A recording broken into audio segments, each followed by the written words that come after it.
Your team finished the first half of the season with a 3-5 record. Talk about the team's performance for the first half of the season.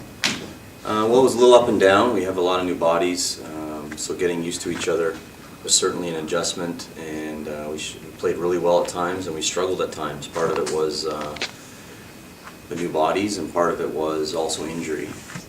Yeah, Kareem suffered a tough fall against U of T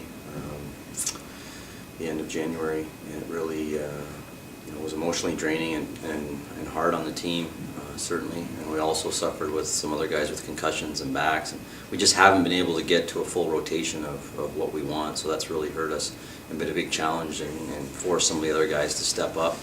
Jonathan Moscatelli has stepped up huge this year for you, averaging 14 points per game. Talk about his role on the team.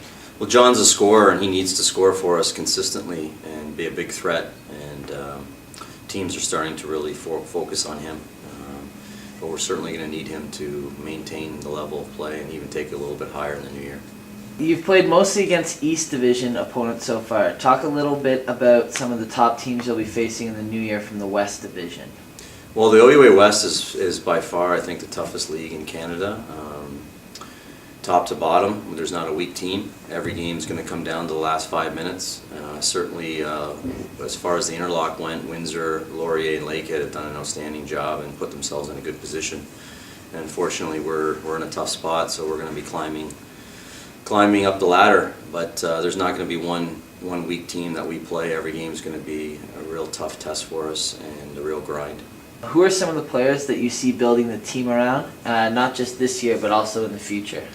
Well, third-year Dan McCarthy's a kid that we really count on as a glue guy and a captain, so the team's certainly a focal point. And then we have some good young players, Michelle Clark and George Mason, Gerald Greenidge, first-year player, and then obviously Kareem, who's hurt right now, but has 3 years of eligibility left. Those are kind of our core guys for the future.